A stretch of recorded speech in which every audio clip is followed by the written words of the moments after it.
Salam literasi. Bedas, bedaskeun.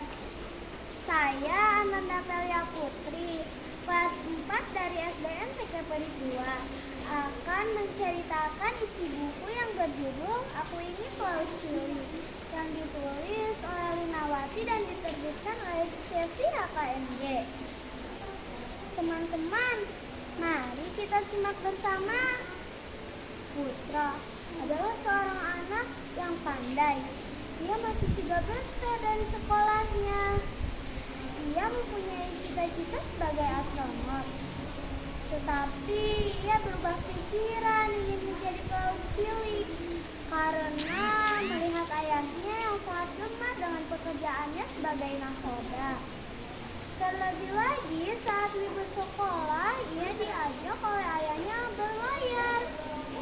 Di sana Putra memiliki pengalaman-pengalaman yang seru, seperti memancing, melihat bintang di malam hari, melewati semua tantangan. Disitulah muncul hasrat Putra untuk benar-benar menjadi pelaut. Ia pun mengingat pesan ayahnya agar menggapai cita-cita yang tinggi, menjadi anak yang rajin, berbakti kepada orang tua, dan bertanggung jawab. Putra pun bertekad akan mematuhi perintah ayahnya. Dengan bangga, ibu Putra pun mendoakan Putra agar diberi kemudahan untuk meraih semua cita-citanya.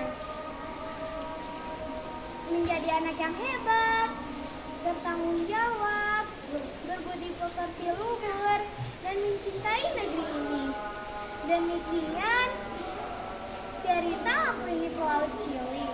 Dan hikmah yang bisa kita dapat dari cerita ini, kita harus mempunyai cita-cita yang tinggi, bekerja keras untuk menggapainya, belajar dan rajin, dan jangan lupa untuk menuruti perintah orang tua.